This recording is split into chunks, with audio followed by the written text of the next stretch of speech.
Hey guys, it's Tim and this is Pro Wrestling Unlimited as it's Monday, and that means tonight was a Monday Night Raw. Give me 1 second. Luke, tell me what you thought of Raw. I got a burp and I don't want to burp in everybody's ears. What did you think of Raw tonight? I thought Raw was a decent show. I wouldn't say it was a great show, but I do feel like they did a decent job building up for King and Queen of the Ring. I think it was the go home Raw, correct? Yeah, pay-per-view is Saturday morning or afternoon, Yes. depending on where you live. Yeah, so it's the go home show for King and Queen of the Ring. I thought it was a decent one. Wouldn't say it was a great one, but overall didn't really mind it. It was just like the main event towards the end, I was getting bored. Yeah, I will say that the main event wasn't as good as I expected, especially based off of their last match. People aren't going to like this, but I don't like Liv Morgan's character or her performance as this, whatever you want to call this new character, this heel. The Liv Morgan Revenge Tour. Yeah, I'm not a fan of this character at all. I'm not either. No, I don't like it. Okay, so I need your opinion on something, and I know we're going to talk about it later, but I want to ask you this now. Was she actually getting what chance during her segment? I didn't hear him. I couldn't tell you to be honest. I'll have to go back and check. Because when she does the line and she's like, what? Like she's mocking the what chance. I'm like, what? I didn't hear a single person chanting what, but she mocked it like she got it. And I'm like, oh, she's overly scripted and she's one of them that goes line for line, do whatever, even if it's, wrong. Like sometimes they'll script somebody and say react to specific types of chants or whatever. Because they think the way she says, Liv Morgan Revenge Tour. It's kind of how someone talks when they're trying to get what chance. So you give that slight little pause for a what in between. And she didn't get them, but she still reacted like she did, which was weird. But yeah, no. I know people aren't going to like it because there are people that will support Liv Morgan like to the ends of the earth, thinking she's the best. And I like Liv Morgan. I think she's really good, but it's like, I don't know. Also, to Liv forget that she's a former SmackDown Women's Champion, because she literally said tonight, once I beat you, Becky, I will go where I've never been before, the top of the mountain as the world champion. Now, granted, she's never been the Women's World Champion, but basically saying that means you've never been the top champion. Yet she won Money in the Bank and beat Ronda Rousey for the belt. So does she also forget she's been a champion? Just saying. Yeah, that whole thing came off weird. That and the main event were just kind of like meh for me. I feel like Liv is just trying way too hard to be a heel. Oh, buddy. That's for sure. Trying way too hard, in my opinion. But with that, I want to say, excuse me, try not to burp again. Thank you for joining us here. Twitch.tv/PWU Unlimited, YouTube.com/Pro Wrestling Unlimited, and podcast services all around the globe like Stitcher, Spotify, Google Pod, Apple Pod, Anchor, iHeartRadio, and so much more. Remember, if you are watching live on Twitch, you can help us out a couple of different ways. You can either help us out by hitting that donate button down below or by donating Twitch bits in the live chat. Also, remember, you can help us out by subscribing to the channel one of two different ways. You can either subscribe with a tiered subscription, or you can subscribe with Amazon Prime, because remember, if you have Amazon Prime, then you have Prime Gaming. Prime Gaming gives you a lot of cool things like free games, free stuff for games, and you always get one free subscription to any Twitch channel you want to subscribe to throughout the month, and I greatly appreciate it if you did right here, Pro Wrestling Unlimited. Also, remember to head over to YouTube and help us out over there. Hit that subscribe button. That way you know when we go live. That way you know when we post things. And that way, post things to the community tab. And that way you know, excuse me. That way you know when we go live. That way you know when we post things to the community tab and post new videos. Also, remember, if you want to support the channel, you can do so by hitting that join button to become a channel member. Even if it's just at the $1 tier, that is greatly, greatly appreciated. Whether you do that as a channel member on YouTube or at patreon.com/PW Unlimited.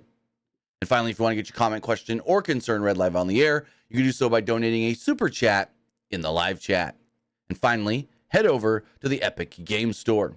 Whether you're buying a new game like Hades 2, pre-ordering a new game like Assassin's Creed Shadows, maybe getting an older game like Grand Theft Auto 5 that's only $15 right now, or you're claiming the free game, which is Dragon Age Inquisition Game of the Year Edition, which is a great game.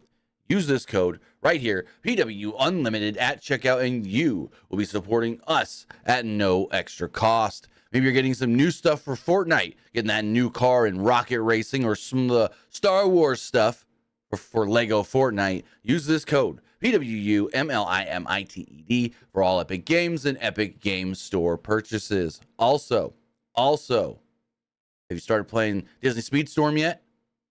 If you haven't, it's free. We'll get it on the Epic Games Store. Put in the code PW Unlimited at checkout, and then whenever you need to buy any kind of coins for that game, you do it through the Epic Games Store and use this code. Kermit the Frog and Miss Piggy are coming soon. You may want to jump in before those events start as well. So, as far as Monday Night Raw does go, show opens up with Io Sky showing up to the building in a sweet little BMW. She was greeted by Damage Control, and I'm like, oh, she showed up all by herself. Okay, whatever. Lyra Valkyria, Gunther, Ludwig Kaiser, and Jey Uso were also shown entering the arena. Weird. You give Io the big, extravagant entrance with the car and everything, and then she loses. But I think Lyra was the right choice anyways. I think Lyra wins it all. Yeah, I think she wins it. I think it would look perfect with her. Right? Imagine her wearing the crown along with her entrance. Oh, yeah. Like, who do you think she beats? Nia Jax? Oh, no, it's going to be her and Bianca. I can tell you right now, at the pay-per-view, it's going to be Lyra and Bianca, Gunther and Randy Orton. Like, it's not going to be Nia. They could go Nia. They could. And then, like, Lyra as the smaller girl overcomes this and that, and like the big David versus Goliath story. They could, but I don't think that's the route they go. I think they want to go what would be the better match instead of... Now, granted, we'll get to it later, but Lyra and Bianca would be the better match. Yet, Lyra and Nia, they could tell a cool story within the match. So it's like, either would work. I'd prefer Bianca, though. Yourself? I mean, honestly, I kind of don't really care. I think going into it, I would have said like Nia, but honestly, like I think either or would be a good match. But I just think whoever wins out of that match, Lyra's winning regardless. Oh yeah. No, I think Lyra is winning. The Queen of the Ring. I think Lyra Valkyria will become Queen of the Ring this Saturday. No ifs, ands, or buts about it. I don't know what he's saying, but Drew McIntyre posted a new video on Twitter 8 minutes ago. Should we watch it later or should we watch it now? No, I don't. We could watch it. Oh, screw it. I don't think we'll get claimed off of a Drew McIntyre Twitter video. We'll pull it up. These videos are always so good. So it's like, yeah, it's 2 minutes, 20 seconds. It's not that long. Let's pull this up on the screen. I got to hear what he says. Well, first off, let me read the caption. Well, I would make sure, like, if... There's not going to be any music or anything in it, so he'll be fine. It should be fine. If there is, I could pull it really quick. So it says, you can't silence me. I'll use all my platforms to talk. It doesn't matter if I'm in front of 15,000 people... backstage or in my car. We'll pull this video up. Why is there no audio? Here we go. Silence me. They should already know.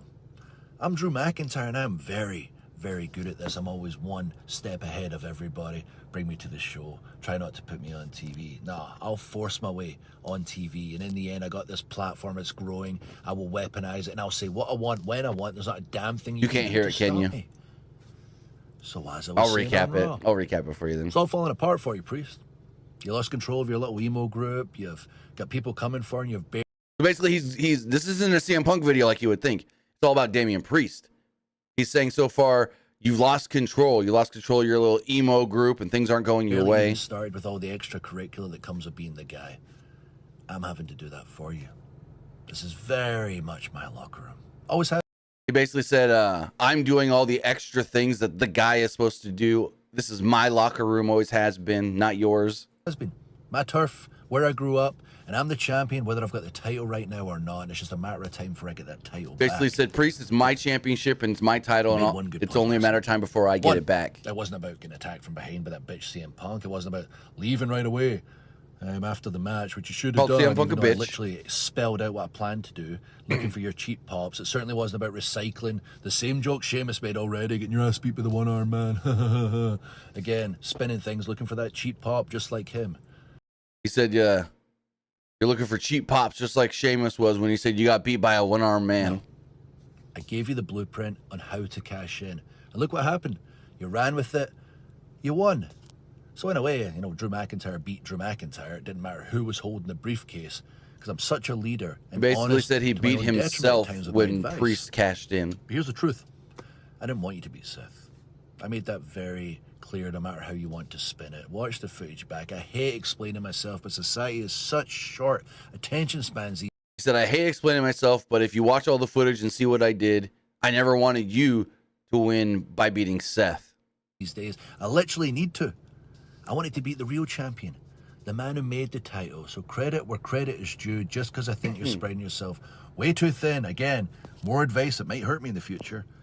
You're not the man that Raw needs as champion right now, not the world champion. And it doesn't mean I don't value you. Quite the opposite. In fact, you're a specimen, a beast in the ring. You've shown you more. He said, you're not the man that Raw needs as a champion. My show, right near the top, right up there.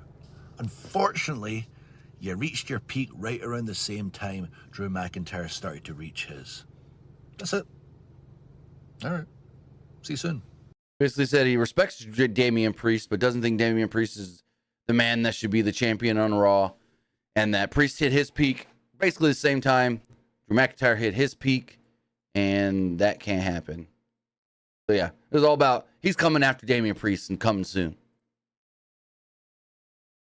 Probably Clash the Castle. I can see it. We do Honestly, have there's a lot of different ways they could do it, right, especially like during the match. So I'm excited for it. Like, I think that's definitely the route they go, especially with how they do the CM Punk Drew McIntyre stuff and Damian Priest and Judgment Day stuff. Yep. Teasing all of that. Like the Drew, what's it called? The Drew Punk thing is going to happen as soon as Punk's cleared. The other stuff, it's a slow burn. We do have a bit donation here on Twitch from Esports Gaming Rules. He does state, I feel a little sad that Io Sky lost because it's the debut day of Rossi's Marigold and also the anniversary of Io and Kairi's friend Hana Kimura, and Lyra may win Queen of the Ring, maybe to save Becky's career and prevent Becky from going to AEW with the money. Okay, half of that makes no sense. What does Marigold and Hana Kimura have anything to do with Io Sky? Like, I get it. They were friends with her, this and that. But what does Marigold have anything to do with Io should have won because of that? And I don't know what Becky winning Queen of the Ring has to do with, or Lyra winning Queen of the Ring has to do with Becky not leaving WWE. That makes no sense either. So, yeah. I don't know what you're trying to say here, Esports Gaming Rules. But basically all you said didn't make much sense to me if you want to maybe clarify. But it's like, okay, Io lost. I always thought Io was going to lose. I always thought Lyra was going to be in those finals.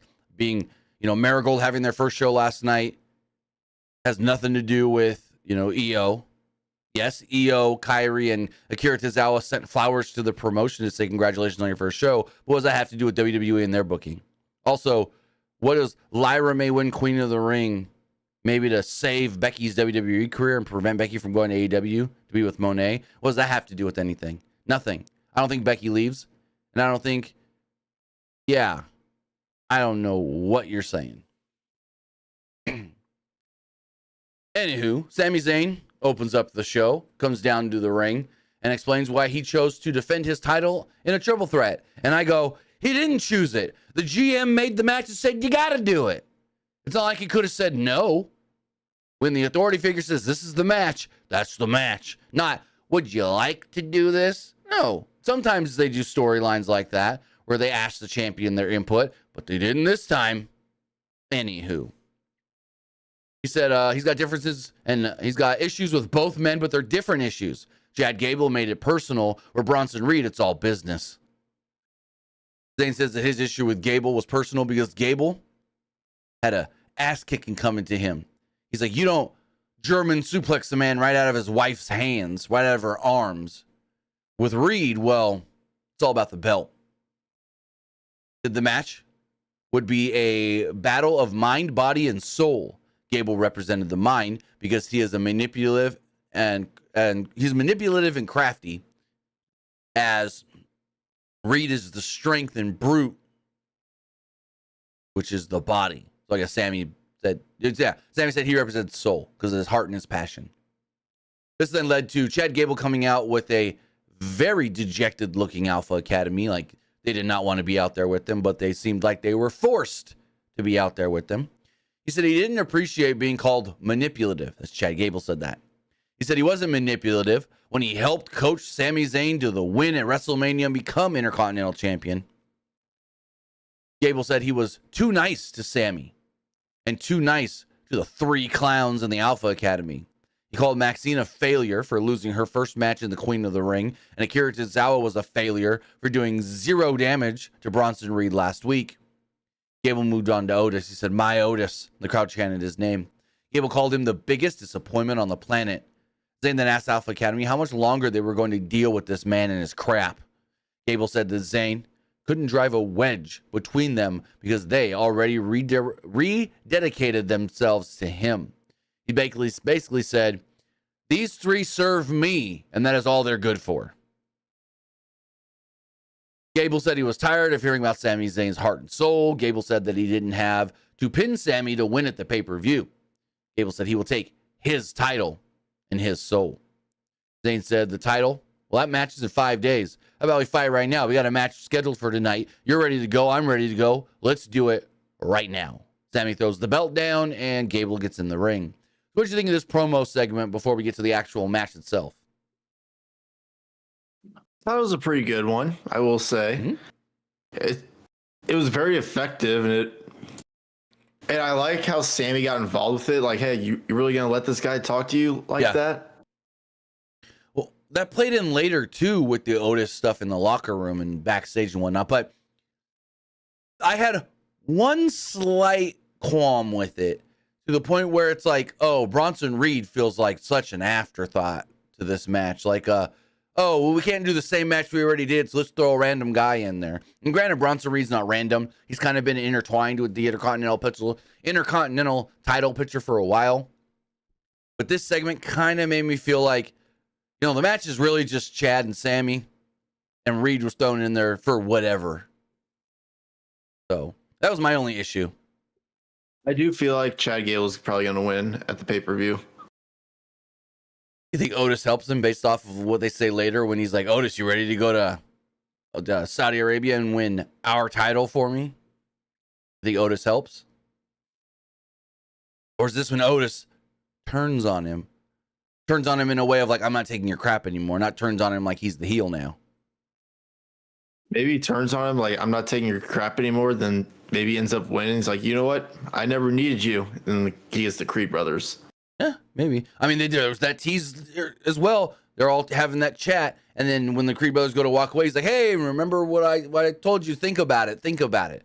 So that think about it, if I'm just spitballing and fantasy booking, that think about it could have been, I like you guys. I trust what you guys do. Maybe you should be the Alpha Academy instead of them. You know, maybe it could have been something like a recruitment kind of thing. We don't know. We'll have to wait and see. We know eventually we're getting the new reincarnation of Team Angle. It's going to be Chad Gable and the Creeds in a new version of Team Angle. Oh, yeah. For sure. But as far as this match is going, 16 minutes. Got a lot of time. There's a few long matches on this show where I was like, all right, I'm liking this. Like the Lyra and Io match got like 3 segments, which is really cool to see. But as far as this match does go, because the opening promos went kind of long, or felt a little long, this match only went about 90 seconds before we went to a commercial break. Tozawa and Otis helped up Chad Gable after he was clotheslined out of the ring as we go to that break. After the commercial break, Gable wanted Dupree and Tozawa to interfere, but both stopped short of doing so. Gable was pissed off, so he basically told them to go. Get out of here, go to the back. He ejected him like he's the referee. Zayn then used the distraction to hit a blue thunder bomb up for a 2. Gable rolled out of the ring in front of Otis and then went to another break. The crowd then chanted for Otis as Gable handed out German suplexes in the ring. Zayn escaped and hit a German suplex of his own and a Michinoku driver for a 2. Zayn went for a haluva kick, but Gable picked the leg and applied an ankle lock until Zayn got to the ropes. Gable then chucked Zayn out of the ring in front of Otis. Gable distracted the referee, thinking, okay, if I distract the referee, Otis is going to get involved. He's going to take out Sami for me. But Otis stopped before hitting Sami. Gable berated Otis for not doing anything and slapped him at ringside. Gable grabbed the title belt and tried to use it as a weapon, but Sami ducked and hit an exploder in the corner. The ref then checked on Gable as Zayn set up for a haluva kick, when Otis would then clothesline Zayn in the corner off the apron. Otis jumps off the apron looking very upset with himself. Gable hit Zayn with a Chaos Theory suplex and pinned him to pick up the victory.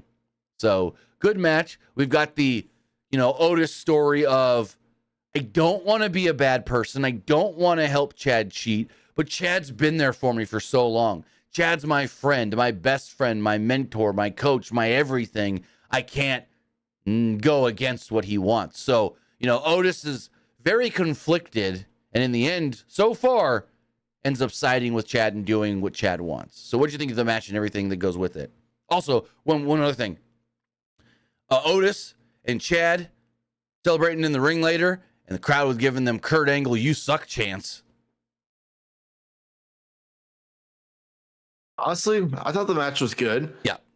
It really did. I did think that was kind of funny that fans were giving them "you suck" chants. It sounded just like they were trying to go off of Gable's music, but then they were doing the "you suck, you suck." Like they were trying to do it like the Kurt Angle way too, which is very weird. Did it feel like piped in "you suck" chants almost? No, it didn't. I can get where you would think that because they were very Kurt Angle reminiscent, but I don't think so. It sounded almost like the past, like Kurt Angle "you suck" chants. It didn't really sound any different. Right, and I get that. But yeah, overall, I thought this was really good. Everything for this. I mean, this was the first 30 minutes of the show, but I liked it all. Moving forward, there was the Io Sky video package. She spoke about her dominance in WWE and said everyone would have to bow down to her when she's the queen. She said Valkyria has flown too close to the sun. Lyra was in her domain because she was the genius of the sky. I also got a plug for WWE Speed. And then Jackie Redmond tried to interview Gable, but there was a commotion going on backstage. People yelling for help. She's like, sorry, I got to go where the action is. And so she runs over. We see that Cruz del Toro has been injured, hurt, whatever. He's holding his wrist. And I'm like, this man's been hurt. He's had a hurt wrist for like a while. I'm pretty sure he had surgery on it. Anyways, they're playing it up. Adam Pearce is like, get these cameras out of here. We don't need this here anymore. I need medical to come over and check on him. Blah, blah, blah. So later they wanted us to think that it was Carlito that did this. But if you look at Carlito's face, he didn't do it, but didn't have the heart to tell Damian Priest it wasn't him. He wanted Damian to think it was him because Damian was proud of him. So who do you think attacked Cruz del Toro? Was it Carlito and I'm wrong and looking too far into this? The only one that I can think of is Carlito, but like who else would be Dragon Lee? I don't know because like if you think about it later on when Priest is like, oh, good job Carlito attacking Del Toro, and Carlito's looking at him like, yeah, okay, sure, it was me. So it's like I don't think it was him, and you could tell like, oh, he's proud of me. I can't tell him it wasn't me. So I don't know who the hell it could have been. Just maybe. Please don't tell me it's Legado del Fantasma coming over for SmackDown. No. Maybe it was like someone injured, possibly coming back. I don't know. Yeah. Trying to think. Like, what show's Andrade on? SmackDown? He's on SmackDown. Nope. SmackDown. Not Andrade. Could it have been Braun Breaker? And they just didn't show it because we weren't supposed to see that he's a crazy guy yet.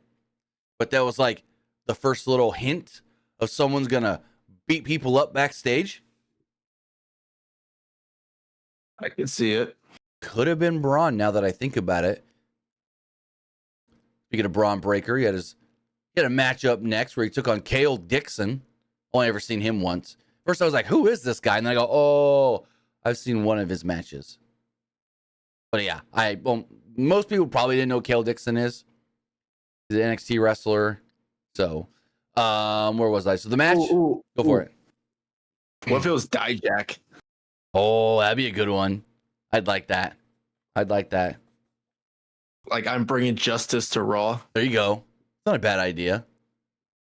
And I totally forgot he got drafted to Raw. It's because they drafted him and then haven't done anything yet with him. I get it. It's only been a couple of weeks. But it's like we've seen all the other draft picks already, basically, from NXT. Kinda. Kiana James hasn't really done anything either. Weird. What is her role supposed to be? Because later on in the show, when I can't remember now. Who was it that got put in the ambulance? The NXT wrestler. That's right. Kiana James runs up to Adam Pearce. She's like, Mr. Pearce, is there anything I can do to help? He's like, not right now. And then she runs off. She gonna end up being like his assistant. That's how she came off. Is she gonna be like? Is she gonna be like the new Sonia Deville? Be the assistant to Pierce? Oh, I don't know. But that's how she came off when she ran up. Like, why would she run off? Mr. Pearce, is there anything I can do to help? Like, what? Huh?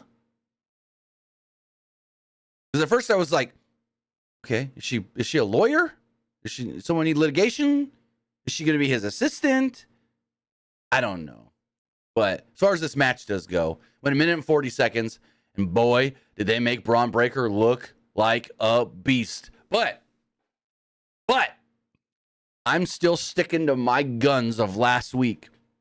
And I said the storyline was stupid that Adam Pearce told Braun Breaker, I'm not putting you in the King of the Ring because I don't think you would be good enough for King of the Ring, basically. Now, I'm still sticking to that was dumb. But then the storyline now is Pearce didn't believe in Braun Breaker. So Braun Breaker is pissed and just going to start beating up random people on the roster till Adam Pearce gives him an opportunity, like a meaningful opportunity. I get that's the story here, but I still think it was dumb to say, oh, I couldn't put you in the King of the Ring because you drowned in that. Like, you're not as good as those others. It's like, then why did you fight so hard to get him in, before the draft? So I still think that segment from last week was dumb. I like what they're going with the story now, but I still think that part of it was dumb. As far as this match does go, Braun beat the crap out of this guy right at the bell. Where was I? Yeah, Braun speared him, chucked him out of the ring, ran around the ring, gave him another spear. They got him back in the ring after the referee checked on him. Braun gave him yet another spear, running like 20 miles an hour. Braun then grabbed the steel steps, but officials ran down to stop him. Dixon then made the mistake by resting his head against the steps. So Braun grabbed a chair and smashed it over his head. Pearce then was basically speechless down there, and they stretchered him out of the building. So what'd you think of all this? I liked it. It made Braun Breaker look like a freaking monster.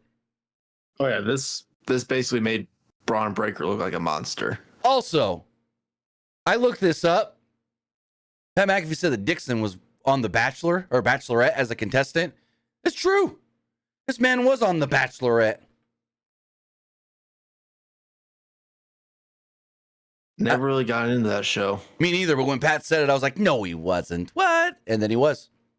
That was like they had a girl a couple of years ago, maybe like 4 years ago or something, that previously, before going to WWE, was a contestant on The Bachelor. But yeah, this guy got destroyed, and he wasn't the only one that got destroyed. So, like I said, they put him into an ambulance. Kiana James ran up and asked Adam Pearce if he needed any assistance, but he was like, no, thank you. I'm good right now. Pearce then saw Braun after he told the ambulance, get out of here, go. And he was like, you can't do this. What are you thinking? And Braun's like, yeah, you want to treat me like that? Well, you can't control me. This is what happens when you don't put me in the King of the Ring. And then he walks off, and Adam Pearce is like, oh, what did I do? Yeah, basically the storyline is Braun's going to wreak havoc until he gets something meaningful, some sort of meaningful opportunity, whether that is a shot at a belt, Intercontinental, World Heavyweight, placed in Money in the Bank. We don't know. But the story they're trying to tell now is, you overlooked me. Now I'm going to show you why you can't overlook me.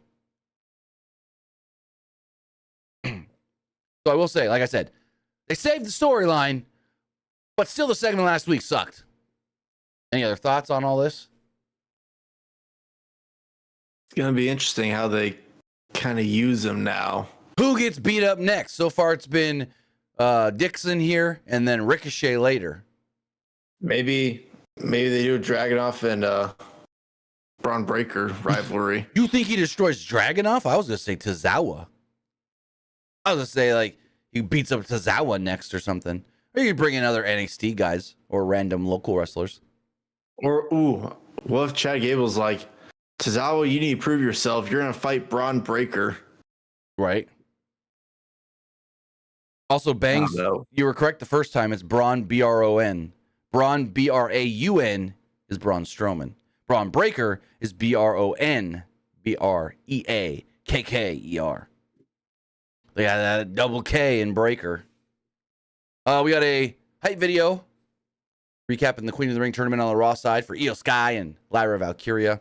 Becky Lynch approached Lyra in gorilla position. Lynch said that she knew how good Lyra actually was and told her to go show the world and everybody what you're worth. What you're worth and what your hard work is for. We got a 19, almost 20-minute match here between Lyra Valkyria and Io Sky. And this is the first time they ever worked together. And this was awesome. I really enjoyed this match.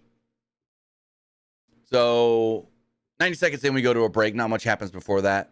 Sky was dominant after the break. He was dominating on Lyra for a while. Lyra then slapped her and hit an impressive-looking German suplex. Lyra followed with a clothesline, some kicks, and enziguri, a flying crossbody, and a fisherman suplex for a 2. Sky followed this up with some double knees and got a 2 of her own. After a second commercial break, they traded some strikes until Sky hit a double foot stomp for a 2. Sky missed a Meteora, and Lyra hit a tornado DDT. Lyra then hit another version of her Fisherman's Buster and got a 2 off of it. Lyra blocked a moonsault attempt, but Sky powerbombed her out of the corner. Sky didn't go for a cover here, and instead wanted to go for the moonsault, but Lyra dodged it. Sky tried to go for a sunset flip pin. Lyra then sat down on her and covered her to pick up the victory. Pretty good match.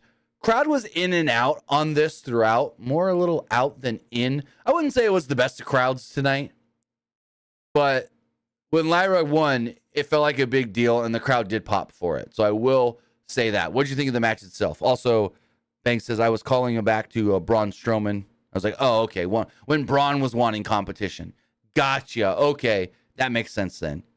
Because I remember that now, what you're talking about. When Braun Strowman kept going, give me good competition. Give me good. Yeah, okay. What did you think of this match, though? I thought the match was good. I will say, kind of going into it, I kind of thought Io Sky would win, but I am happy that Lyra won. Mm-hmm. And I am happy in the post-match, which I think you were going to say something about that. Go for it. You can recap the post-match. Go for it. I like how in the post-match, Io was still kind of like making a big deal out of her loss, which I did like that. Did anybody get what she said in Japanese? Because I didn't. I don't think anyone did. She like when Jackie Redmond was trying to interview Lyra, she took the mic kind of was like, and I'm like, I have no clue what you said. And then she just left. I don't know if it was a congratulations kind of thing. I don't know.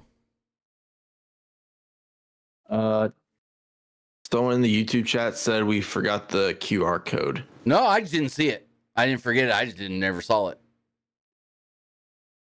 So I haven't been paying attention. I know really they mentioned the QR code. They mention it later in the show on commentary, but I didn't see it, so I don't have any. I don't know what the QR code was tonight. So our Truth is with Newcatch Republic backstage. Truth is explaining to Pete Dunne how to do the hokey pokey. Truth turned his head, and Dunne was about to kill him, but Tyler Bates stopped him. Bates said that they looked forward to facing them in the future for the titles. Miz then Said he was worried that they would be at a disadvantage tonight against the Judgment Day, especially if they had Carlito to help them as well. Who says that he spoke with his good buddy Andre the Giant and he has their back tonight, which we learned it's not a giant, it's a monster. Miz then informed him Andre the Giant's been dead for like 30 years. And Truth's like, trust him, Miz. And then he looks up to the sky. So, yeah, we learned that it's not Andre the Giant. It's the monster Braun Strowman. The Braxton interviewed Ilya Dragunov. Ilya said that there was no shame in losing to Jey Uso last week. He was about to speak about Gunther, but he was approached once again by Ricochet. Ricochet said it wasn't over between the two of them just because Ilya beat him. I'm like, why is Ricochet coming off like a heel? It's like Ricochet is salty and mad that he lost. And then Ricochet gets made to look like a punk. Braun Breaker just flies in and spears him through an equipment box. Braun then stood over Ricochet as officials ran in to check on him. I'm like, God damn. After the break, Pierce watched as medical checked on Ricochet. Dragunov was still there, selling his arm. I'm like, wait, what? Selling his arm? Where'd that come from? What happened to his arm? Did Braun do something to Dragunov that I missed? I didn't see anything, but when we came back, he was like holding his arm a little, like he got bumped or hit or something. I'd say he got bumped and he probably just held it like in anger. Maybe. Would say. Okay, that would make sense. But maybe I do feel like maybe this is a tease where they do like a Dragunov tries to get like revenge on Breaker for his Ricochet or something. Maybe. Possible. I mean, I wouldn't hate it, but I don't want to see Dragunov lose. I don't want to see any of these guys lose right now. That's the problem. They have too many like great wrestlers that it's like, man, I want to see that guy go on a winning streak, but I want to see that guy win too. Oh, I don't want to see this guy. Like, they have too many stars, which is a good and a bad thing. On Raw. Which is a good and a bad thing. Yeah. Yeah, like there's a lot of guys right now I can name that I don't really want to see lose. Like right. Braun Breaker, Dragunov, Gunther. I mean, Karrion Kross, I don't really like seeing him lose, but I'm kind of used to it now. I'm interested to see what this New Day thing is with him. I have no clue where it's going. Oh, yeah, Karrion Kross was on Instagram Live last night. Doing what? And he was on the treadmill. That's funny. And the whole comment section was saying, please shave your head. Oh, Lord.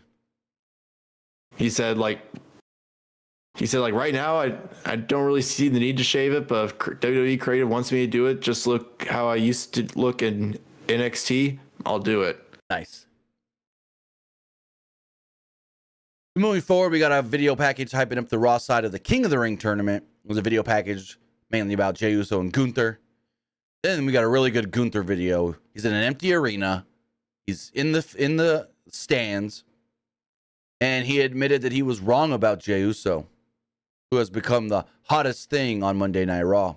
Thousands of fans will chant his name tonight. Jey would fill them with hope and, well, delusion. Gunther was in the business of taking hope away and dragging people down to reality. He wasn't about who was the more exciting act on the way to the ring or who has the better moves. It was about who's the better wrestler in the ring, not about who's the more flashy of the two. That the fans would have to embrace him tonight when he beats Jey Uso, and then once he goes on and becomes King of the Ring.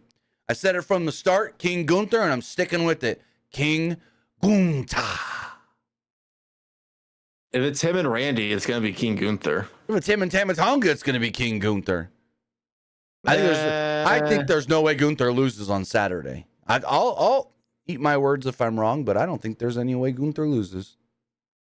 I mean, I don't want to see Tama Tonga lose in the finals, though, if he makes it there. I don't think he does. I think maybe... It has to be Randy. I think Randy should win, and then maybe it could also, build up more, them feuding with the Bloodline feuding with Randy. I think what happens is the Bloodline tries to get involved in the Tama Tonga Randy Orton match. Kevin Owens then comes out to make the save. That distracts Tama Tonga. Tama Tonga turns around at the end, takes an RKO, and gets pinned. I bet you that's exactly how it goes. And I think later on it's going to build to a 6-man tag. Eventually, yeah. It has to happen. Like, I know I keep saying it, but like, it's gonna happen Right. because you already got LA Knight involved as well. So we kind of already talked Kind about. of. Yeah. So we kind of already talked about this next segment. It's the Judgment Day backstage with Carlito, Finn Balor, JD McDonough. They told Damian Priest that they would bring home the tag titles tonight. Priest then said, "Carlito, good job on, taking out Del Toro over there and pissing off the LWO a little more." And Carlito kind of looked at his face like, "Yeah, sure, it was me." Like he didn't want to say it wasn't, but I don't know. Something gave me a vibe of it wasn't Carlito. Carlito knew that they were coming after him, so he decided to strike first, he said. But he said it with no confidence in his voice. That's why I don't think it was him. He said now he was going to lay low as the heat would die down. Priest informed Carlito, "Just don't think that we're going to help you out. What do you think we are, the APA? We're not your personal protection service." Dominic said that Carlito came through for Balor and McDonough last week, so we got to give him a little bit of props. Priest was like, "Yeah, you're right." And Priest says that he would need to keep earning his keep if he wants to stick around and hang out with the Judgment Day. McDonough and Dom then left to go get ready for their match. Balor told Priest that a part of him wished that they were teamed tonight. And he said, quote, "But I get it. You're the champion." And they fist bump. After Balor left, Carlito mentioned the New York Knicks being eliminated from the playoffs. Priest was kind of annoyed by that because he's from New York. Any thoughts on this segment?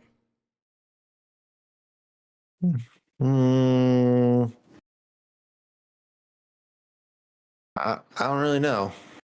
I mean, it was just there. There wasn't much to it. Yeah. I still think it might have been Dijak that attacked the LWO. It's possible. Because, like, they haven't really done anything to introduce him, which is kind of weird. Yeah. Like, unless they want to, like, do, like, some sort of hype video, like, Dijak will bring justice to Raw. I wouldn't hate it. Do something. I don't want him to just to pop up randomly. That's my whole thing. I want them to do some sort of like a build. Because, like, this is his second call up on the main roster. Technically, like, what are you gonna do? Technically, I mean, like, the first time he was T-Bar, no one knows who T-Bar is or remembers T-Bar. He was never Dijak. Like, what are you gonna do now? Like, if he fails on the main roster again? But that's the whole thing. I don't think he failed on the main roster. He was just given a shitty gimmick that the gimmick failed. The whole group failed. Now, right, but like now you actually gave him like a decent gimmick. And if you're not using it correctly, now it's like, oh, now what do you do with him? True. Because what are you gonna do now? Put him in NXT again? Yeah, I get what you're saying. But go for it. But never mind. I didn't really have anything to say. So speaking of somebody who just popped up out of nowhere, Sonia Deville's back. Sonia Deville appeared on tonight's Monday Night Raw. She's been gone for like 9 months with a knee injury. Sonya Deville approached Shayna Baszler and Zoe Stark in the back.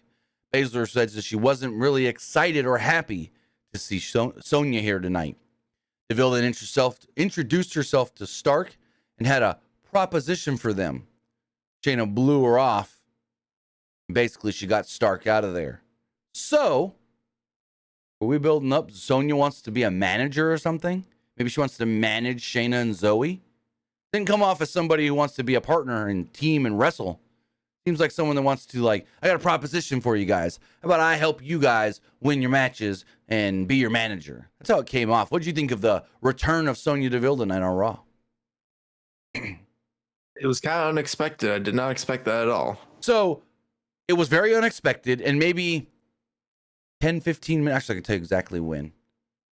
Like, when was this? It was not WrestleVotes. PWU Insider put out a report maybe 20 minutes before this segment. Sonya Deville is backstage. No word if she's going to be on the show or not. So that got kind of things stirring, but no one still knew if she was going to be used. And she's back. I wouldn't say she has a new look, but she is skinnier than she was before. I will say that. And she gave me the vibes of not someone that's coming back to wrestle, but maybe manage or do some sort of different on-screen character than just be a wrestler. Which, you know, she's good at doing non-wrestler characters. So we'll see where it leads to. We'll see where it goes. But Sonia Deville is back. Honestly, I kind of wanted her to reunite with Chelsea because her and Chelsea Green together were actually pretty cool. Yeah. But now Chelsea's got Piper and they're working well together, but I don't know. Because, I mean, all she has to do is come back and be like, hey, Piper, you're only here because I got hurt. You only had the tag titles because I got hurt.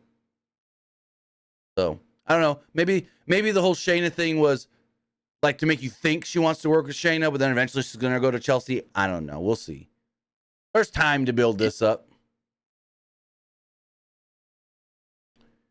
So next up, we have the tag titles on the line. The World Tag Team Championships. It was the R-Truth, the Awesome Truth, R-Truth and Miz against Judgment Day's Finn Balor and JD McDonough. And boy, was this entrance bad. Because you could tell Miz wanted to sing along, rap along with Truth, but he wasn't 100% sure when he's supposed to chime in. So he's like half chiming in on words. Like Truth would be like, what's up? And Miz would come up, sup? Sup? Like he wouldn't know exactly when, or he would say like the back half of other words as well. He's like, it's my claimed, how's it go? It's my claim to fame. And so he'd be like, it's my claim to, and like Miz would be like, fame. Like he just throw a word out there, fame. Or then he's like, Miz, tell him who he is. He's like, Awesome Truth. And I'm like, oh, Miz has no rhythm. Miz has no rhythm at all. Like he can't even say Awesome Truth right. Like, no, this man just sounds like, yeah, this is bad. This is real bad, but funny at the same time. I mean, that's kind of Miz's thing. Like, he doesn't really have rhythm. Right. Not gonna lie, I kind of thought Awesome Truth was gonna lose tonight. Yeah, you thought they were gonna lose the tag titles?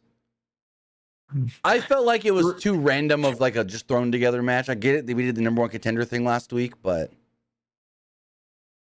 my whole thing is Truth and Miz, they've kind of lost their, like, I'm trying to think of the word to use. No, like, I get what you're talking about. And the whole reason was because the storyline that got them over, or Truth at least, was he wants to be part of the Judgment Day. Judgment Day don't like him, but he's still trying to make himself part of the Judgment Day. Now that storyline has ended, people don't care anymore. It wasn't that they got behind Truth so big. It was that they got behind Truth with that singular story. It was the story that worked, not just Truth himself. So they kind of lost their luster. yeah, luster. That's what it is. Like, Yeah, all the hype behind them is kind of fizzled out. I mean, fans still like Truth. It's just like the hype behind them is fizzled out. Right, but I also think like we said last week, the jokes and stuff of Truth messing things up and thinking one thing something else, it's kind of getting a little bit of oh, you're trying too hard. You're trying to shoehorn things in just because you think you have to now, and they don't feel as genuine, I guess you would say.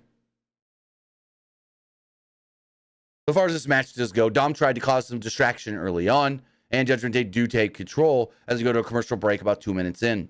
Truth made a hot tag after the break. He did the John Cena comeback, including an STF to JD McDonough.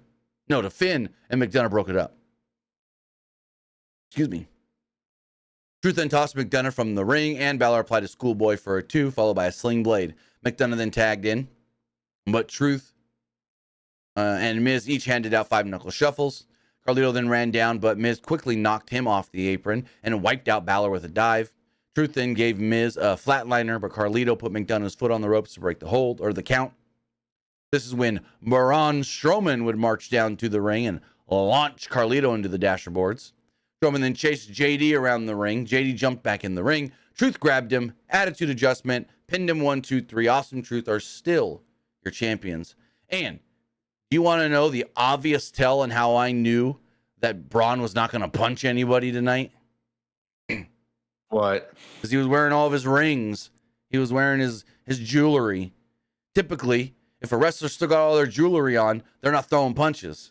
Granted, he grabbed Carlito and just threw him into the barricade, But typically, like, look at Liv Morgan. Whenever she has all those rings on her fingers, she rarely, if ever, gets physical and throws punches. So I'm like, oh, once he started chasing JD, I'm like, he ain't going to get JD. He ain't going to grab him, punch him or anything because he's got his rings on. I've noticed that. If wrestlers still have their jewelry on and they come out for a segment, most likely they ain't throwing punches and whatnot. So, yeah. Still, your tag team champions. It was whatever. I wasn't really a big fan of the match. I just thought it was there. Lyra was in the back. Lynch congratulated her on her win. After that, Liv Morgan walked up, said some dumb lines, and then punched Lyra in the face. Like, really? She said, you're only here because of Becky? I'm like, what? Only here because of... Like, they're really making it feel like Lyra's Becky's little sister and Becky got her a job on Raw. That's really what they're making her feel like. Am I wrong? Nah, you're not. Like, you're only here because Becky got you here. Becky. I'm like, come on. No. This has nothing. Like, she did one feud with Becky in NXT, and because they're both from Ireland, Becky likes her, I guess. I don't know. But yeah, they're doing Lyra not many favors. Like, granted, she's going to the finals of the Queen of the Ring, and nobody helped her in any of those matches. She won all by herself in every match. But then when you have people in the back going, you're only here because Becky this, Becky got you, da-da-da. It's like, come on. No, don't do that kind of stuff. And then when Liv punched her in the face, that was like the worst looking punch. And Lyra didn't sell it too well either. She kind of like just crumbled down and it was like, I'm like, yeah, none of that was any good. None of the Liv stuff was good tonight, in my opinion. Nah, her whole gimmick is just not good.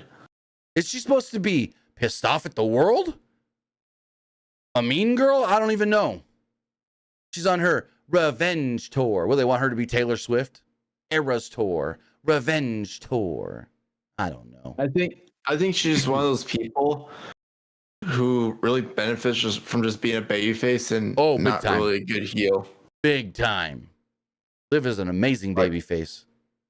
Like, cause I know there were some wrestlers in the past that they tried to make heels, or like I wouldn't say heels, but like they tried to make them baby faces, and fans just weren't getting behind it. Right. Yeah, there's many wrestlers who are better heels or better baby faces. I'm trying to think of one, for example. Like Lacey Evans, I remember they were trying to turn her baby face, and the fans were getting behind it. Nope. She was always good as a heel.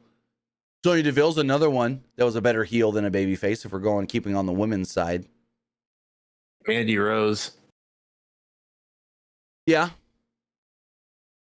Mandy Rose was another one. Since Saturday said, to be fair, I missed The Miz as a heel. Oh, yeah, no, I like The Miz as a heel. Miz is always a good heel. Miz was the best when he had a lackey, whether that was Alex Riley. Alex Riley. I almost said Alex Wright. That's Alex Wright from WCW. Alex Riley. Or when he had Bo and Curtis Axel. When Miz had like lackeys, he was actually really good in those roles. Damien Mizdow. Yep. Another one, Mizdow. I think who was his best lackey? Probably Alex Riley. Because also that was during his run as WWE champion.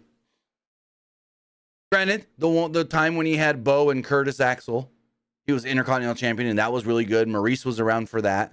But I just felt like his dynamic, like everyone's probably going to say Mizdow, but I feel like his dynamic, the way him and Alex Riley worked together, and it was more of Alex Riley helping him keep that belt and all that stuff and be the WWE champion. I felt like that just all worked really good together. Jacob Reyes says, what about John Morrison? Wasn't his lackey. Morrison was his tag team partner, his equal. That was before Miz was a main event player and good enough to have a lackey. Morrison was his equal when they were together.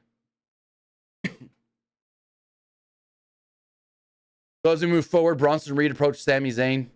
Reed told Zayn that he shouldn't be too worried with Chad Gable and his mind games. Reed called himself a soulless. And he would use his body as a weapon on Saturday to earn the biggest payday he's ever had. Otis then approached. was a little gun shy to say anything to Sami at first. And Sami said, Otis, what are you doing here? You cost me my match earlier. I don't want to speak to you. Zayn thought that, he was better than that. He's like, you don't need to be listening to Chad Gable and what he's telling you to do. And basically he's just like, I'm sorry. I really am. And Sami's like, yeah, okay. I believe you're a good guy, but I don't know. Zayn said that he's been in Otis's shoes before, though. And the sooner Otis stops listening to Gable, the more he listens to the fans, the better off he will be. Crowd then loudly chanted for Otis as the camera just sat on him for a second, and Otis kind of just looked off like, what do I do? Any thoughts on this?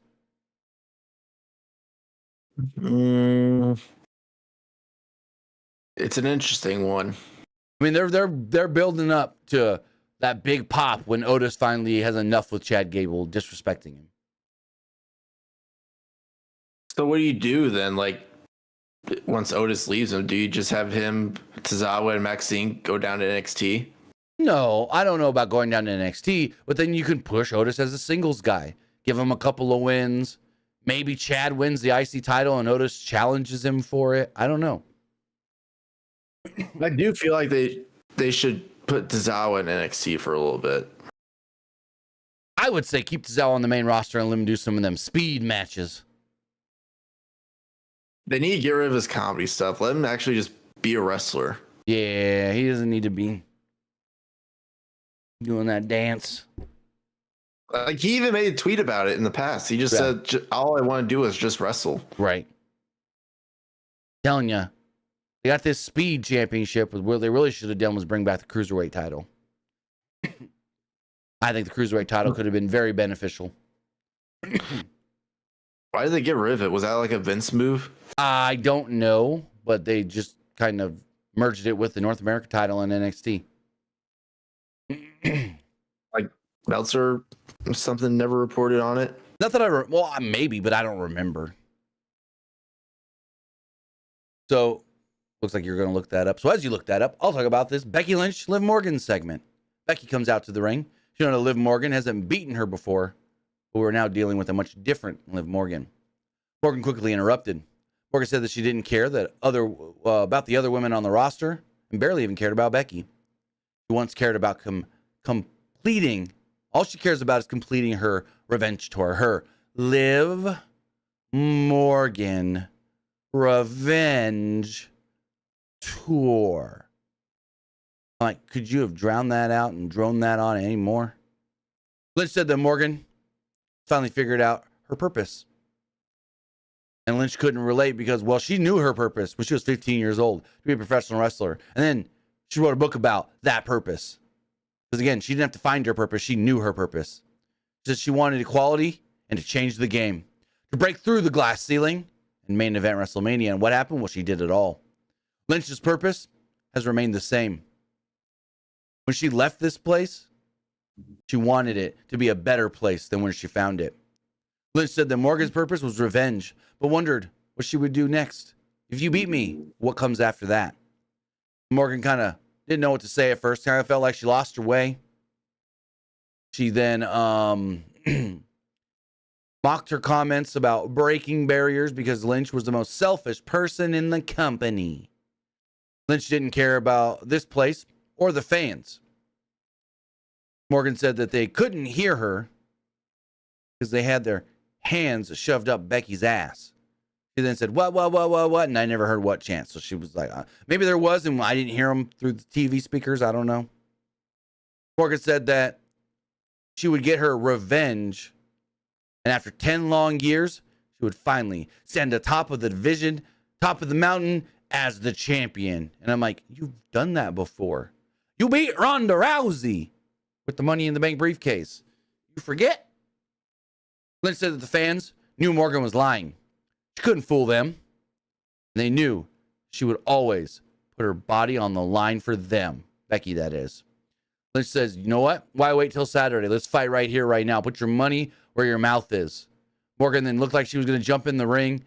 She jumped up on the apron, bounced off the apron on her butt, and said, I'm not going to play dumb. I'm going to wait till Saturday and then become the champion. And I'm like, yeah, this sucked. All of this sucked. It was not good at all. What'd you think? Yeah, this stinked. Yeah, I wasn't a fan. It was like, Becky was okay. Liv's performance felt very like forced. And like she was trying to play a character that she's not. Hers felt very scripted. Like it's like someone had to write this for her because she didn't know what to say. Yep. And like there's that one point when Becky's like, so if you can beat me, what's next? And she like froze for a second. So yeah, not the best. So Damian Priest. Yeah, like I don't think Becky even knew what to say. Right. So Damian Priest was mad in the back. The Judgment Day couldn't capture the tag titles. He was also mad with Carlito. Like, you know what? We need to do something about Braun Strowman. JD, you go to Adam Pearce and request a match with Braun Strowman next week. And JD looked at him like, what, huh? He's like, next week, you're going to face Braun Strowman. Priest says that he didn't even recognize the Judgment Day anymore, though, in the way they were acting. Priest then walked off. Balor agreed with Priest, and he's like, yeah, JD, we'll talk to Pierce about that match right now. So they didn't officially announce it that I saw.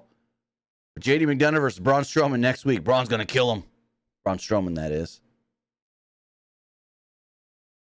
We go to the back in the trainer's room. Doctor's looking over Xavier Woods' knee and says, hey, good news. I think you're cleared. I think you're good to go. And they're all happy. And Kofi's like, yeah, all right. We can start getting back into the tag team division and this and that and get going. And so Kofi goes to walk off. Scarlett walks up. Karrion Kross walks up. Kross is like, I'm happy for you. I'm glad to see that you're cleared. But remember, there was always time to turn things around. The same thing he said last week to Kofi Kingston. So I think this could be kind of cool. I don't know where this leads to. I don't know, but hey, at least it gives something for Karrion Kross to do. That's all I gotta say. Right. So He's kind of got that Rick Rude look with the mustache and the hair. A little bit. Not as thick as Rick Rude's, and it comes down a little more, but I get what you're saying. Now, this next match, it was a fatal four-way match where the winner's supposed to get like a shot at the women's tag titles. Oof, was this a struggle? First off, it looks like they're starting off a normal tag match where it's like women on the apron and you're going to have a couple people start and then they just start brawling. And I'm like, tornado tag? What is going on? 90 seconds, and we're at commercial. We come back and the women are just doing whatever. Nobody's on the apron. Nobody's trying to get tagged in. They try to tell us so-and-so is not the legal competitor. And they say, what? Legal what? What? Huh? How is this any sort of a constructive, cohesive match? It just felt like all these women were running around just doing random shit. Not much to it at all. Like, I didn't even get many notes.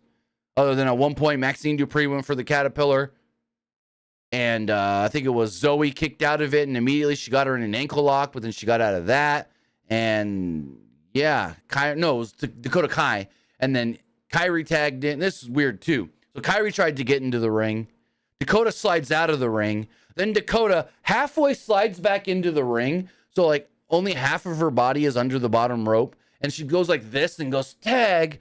So then Kyrie can tag in. And then she hits her with a couple of moves. And then she gets taken down by Starks and Shayna. And then they win. There was a lot of just what the hell was going on here in this match that I couldn't really get many notes. Because I was so lost. I'm like, wait, who's legal? Because then like at one point, they grabbed Maxine and Shayna put her in a choke, the carry-footed clutch on the apron, and then like Zoe smacked her for the tag. I don't know. This was, yeah, there was a lot going on here, and it's like, what? Just tell us. And then at one point, like they're all going at it, and Pat goes, well, it's fatal four-way, so there's no DQ. They can do what they want. And I'm like, okay, just what? I was so lost throughout this. But Shayna Baszler and Zoe Stark are next in line for the women's tag titles, apparently.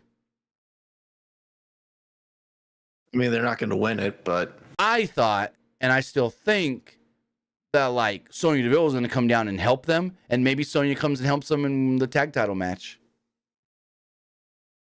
they're not beating Jade and Bianca. Hey, one can hope. I mean, I want NXT Shayna back, but yeah, I don't know. I don't see any team beating Jade and Bianca right now. But if they don't beat them clean and they have help from Sonya Deville, just saying. No, the only way I see them losing the tag titles is if it's like a fatal 4-way tag match for the belts and they don't get pinned. I can see that. That is the only way I can see them losing. I don't see anyone pinning them clean. So in the back, give me 1 second here.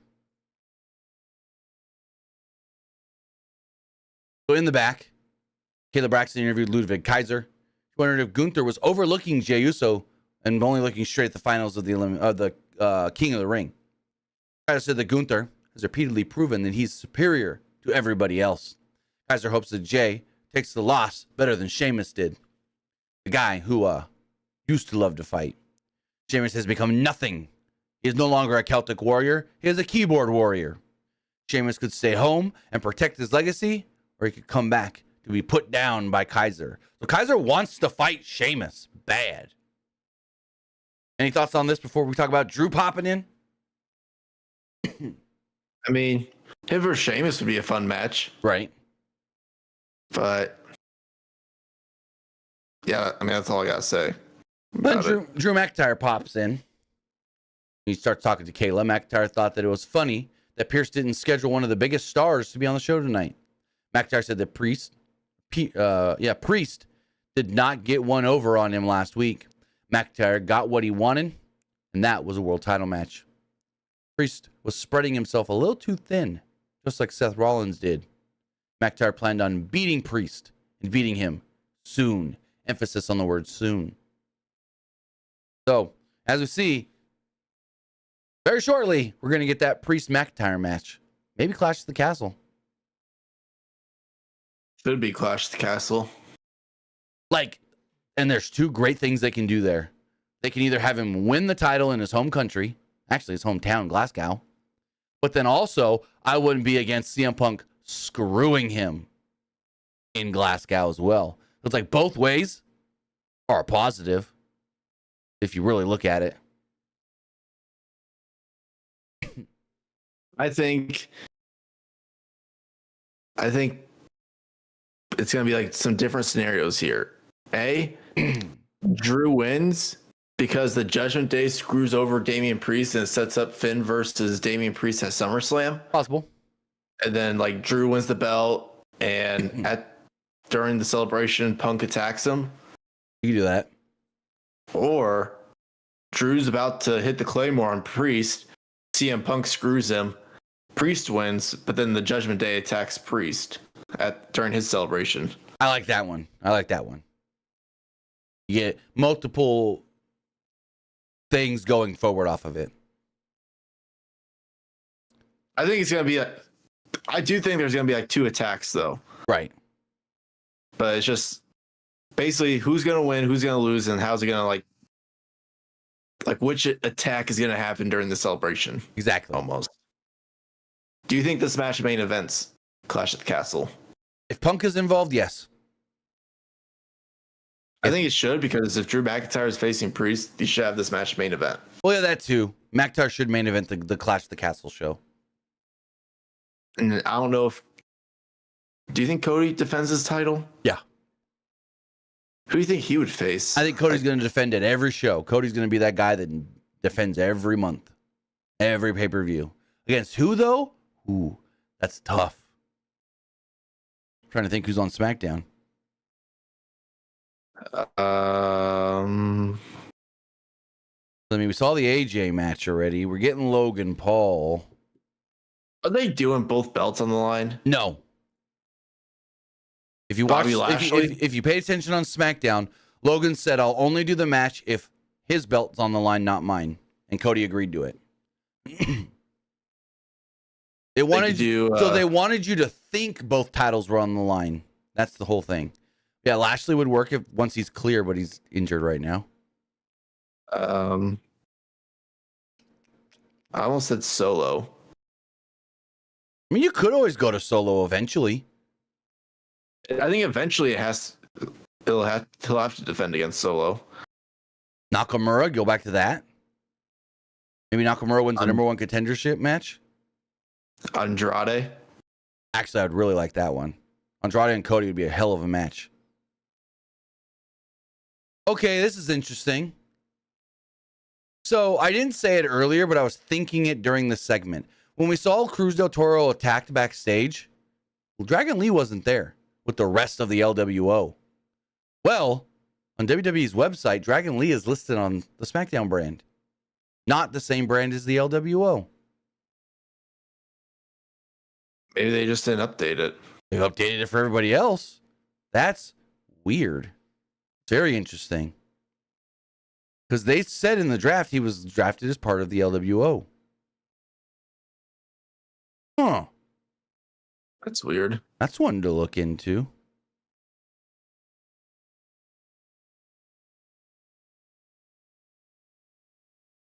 So, I think it could be Nakamura. Ooh, what if it was Randy? They can get there eventually, yeah. I don't think if Randy loses at King of the Ring, I don't think he gets a title shot that quickly for Clash of the Castle. I think he'd have to wait just a little bit. I say it should either be Nakamura or Andrade. Screw it. It's going to be somebody he's going to beat anyway, so why not push up Baron Corbin for a challenge? No. Why not? No. He's going to beat him anyways. Give Corbin give Corbin 2 wins, have him win a number one contenders match, and there you go. Yeah, but do you really think at least it's a bigger name. And if it's Clash of the Castle, it's not like it's the main event selling all the tickets. It's going to be the Drew match that does that. So if it's Clash of the Castle, I think that'd be a perfect throwaway. And I hate to say it as a throwaway match, but I think it would be perfect as a match that's not supposed to be considered like the main event or anything. Yeah, but do you really think that's what the fans want, though? No, but I think logistically and like, as far as like who's the bigger names on the brand, that works. Screw, what if it was Carmelo Hayes again? Cody just beat him though, so it's like, I don't know if anyone would care. They need to build up Hayes more. Yeah. He's been losing a lot. Yeah, he's already lost twice on the main roster. And he was their first round pick. Yeah. That's what's kind of mind scratching. I thought he should have beaten Randy. Same. Like, it should have been like Mello and Gunther in the finals. That would have been one heck of a match. Right? So Jey Uso cuts a promo backstage. He said tonight was the night. He almost beat Gunther before, and he knows he can get the job done this time. He says that Gunther's going to catch a yeet down, and that Jey is going to catch a crown. Cameron then followed him through the back, through Gorilla, and out to the ring. So we got a 17.5-minute match. It was Gunther versus Jey Uso in the semifinals in the King of the Ring tournament. Jey did his usual string of strikes early on, and the crowd yeeted along with it with every hit. Yeet, yeet, yeet. Jey then hit a suicide dive, but moments later, Gunther drove him into the ring post and the steel steps. Gunther then targeted the arm, driving it into the ring post and the barricade. Jey then tried fighting back after a commercial break, but Gunther uppercutted his injured arm. Gunther then went to the top, and Jey went after him. Gunther then applied a Kimura as he stood on the ropes, but Jey brought him down with a Samoan drop off the middle rope, which looked really cool. Jey then followed this up with the flying crossbody for a 2.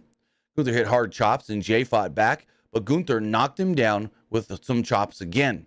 Jey then nailed a forearm shot using his left arm, followed by an enziguri. Gunther then blocked a super kick and hit another chop, but Jey came right back with the super kick for a 2. Jay hit another super kick and followed this up with a stomp in the corner. Gunther then shot out of the corner with a drop kick and hit a power bomb for a 2. Gunther applied an arm lock, but Jay fought out. Gunther then chopped him in the back, but Jay applied a cradle and got another 2 off of it. Gunther then booted Jay's injured arm and hit a German suplex for good measure. Gunther hit a splash off the top. Pat McAfee lost his shit with Gunther flying off the top rope, and then he followed up the clothesline for a 2. Gunther absolutely then started to kill Jey Uso, and this is where I started losing interest. Basically, after Gunther did the splash, I was just kind of out of it. It just felt like, oh, this match is still going. I think that's what the issue was. It went longer than it needed. There was chops in the corner by Gunther. Gunther didn't capitalize. The crowd started to kind of get tired here as well, and they were reacting a lot less to everything. Gunther argued with the referee, who then backed him out of the corner. Jay then speared Gunther, who inadvertently knocked down the referee. Jay then hit a Uso splash, but Gunther kicked out because the referee took too long to count. Then we got like a minute left in the show, and Pat, for some reason, yells, "You got 5 seconds, Gunther." I'm like, what? Jay then sat up. Gunther immediately started clobbering him before locking him in and locking his arm in and applying a submission hold. Jay then passes out. The referee calls for the bell, and boom, the show's off the air. Ooh, was Pat giving him a time cue? Like, what the? The show just goes off the air quick. The ref drops the arm once, runs over here, ding, ding, ding, and your winner, Gunther.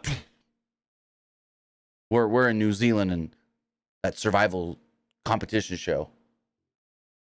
So, what did you think of the match itself?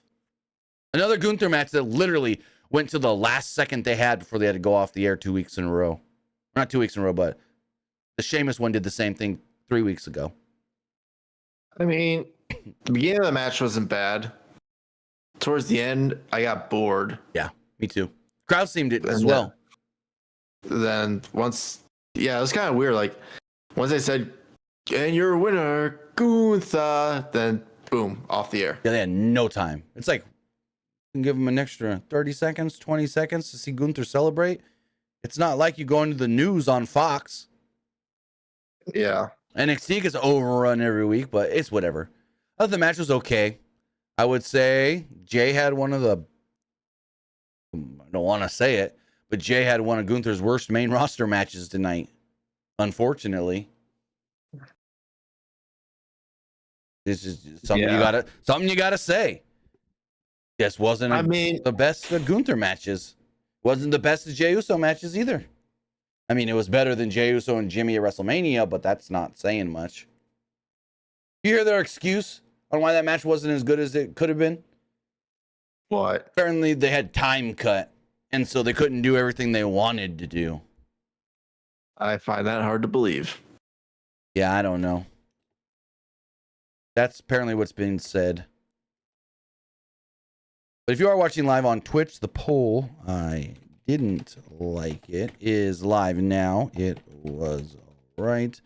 But yeah, overall, I thought it was a good Raw, not a great Raw. Did a decent job of building up the pay-per-view, but I felt like they did a full rundown and they had footage of Jeddah, Saudi Arabia, but I felt like they could have done a better job of reminding everybody, hey, it's not a normal pay-per-view start time. They only did, I only heard them say it once. 1 p.m. Eastern, 10 a.m. in the West. Other than that, I only heard it the one time, and I'm like, ugh, remind people. Bang said the winner should get a title match, not just a crown. I've been saying that for a while, like when Brock Lesnar won the 2002 King of the Ring and then ended up challenging The Rock at SummerSlam for the title. I've always said that the King of the Ring winner should get a title shot. Literally, they should do they should literally do Royal Rumble gets you the title shot at WrestleMania. King of the Ring gets you the title shot at SummerSlam. That's what they should do. So you think it might be Gunther versus Priest or Cody? I don't think Priest has that belt. I think it could be Gunther and Drew. Or Gunther and Cody, because Cody has teased wanting to fight Gunther. Gunther would have to win almost. Not necessarily. Which I know it would be kind of early to take the belt off Cody. Right. But at the same time, it's like, if there's anyone right now that I want to see beat Cody for the belt, it would be Gunther. But just think about it. We're fantasy booking this. They haven't told us that the winner gets a title shot. So we're just, make shit up at this time. How long should Cody hold the belt for? A year? At least 6 months. Because I feel like maybe at that 6 month mark, it might be still too early. Because like he's really like Right. high up with the fans right now. But as we've seen, Cody is still going to be in that spot, title or no title. He was still basically the number one guy when Roman had the belt. And that's what you want. You want a guy who could still be considered the guy and doesn't need the belt. That's what John Cena eventually became. That's what they want Cody to become. Like their new John Cena. Yep. So with that, you know what we thought of tonight's Monday Night Raw. Now it's time to see what you guys thought of tonight's show as we do look at all the polls. As far as the Threads poll does go, 50% liked the show, 33% thought it was just all right, and 17% didn't like it. Looking over at the YouTube community poll, 74% liked the show, 20% thought it was just all right, and 6% didn't like it. So in the comments, this person says, I was there, it was amazing. And this person says, the Uncle Howdy stuff is 100 out of 10 fire. Looking at the Twitter poll, 81% liked it, 19% thought it was just all right.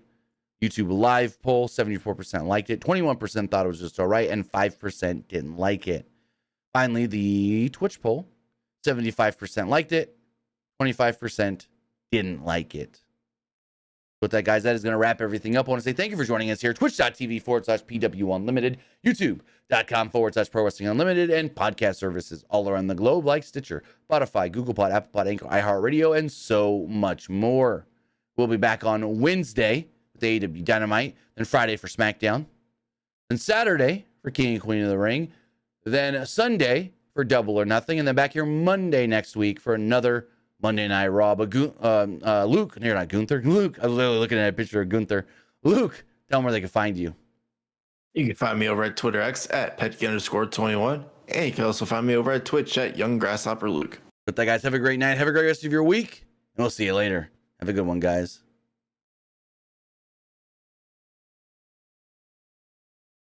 All right, really quick. If you're still watching live on Twitch, we're going to hit up a raid really fast. We are going to go raid. I need to puff. I'm so jealous of all these people who get to play Marvel Rivals right now. I'm like, come on, let me play it.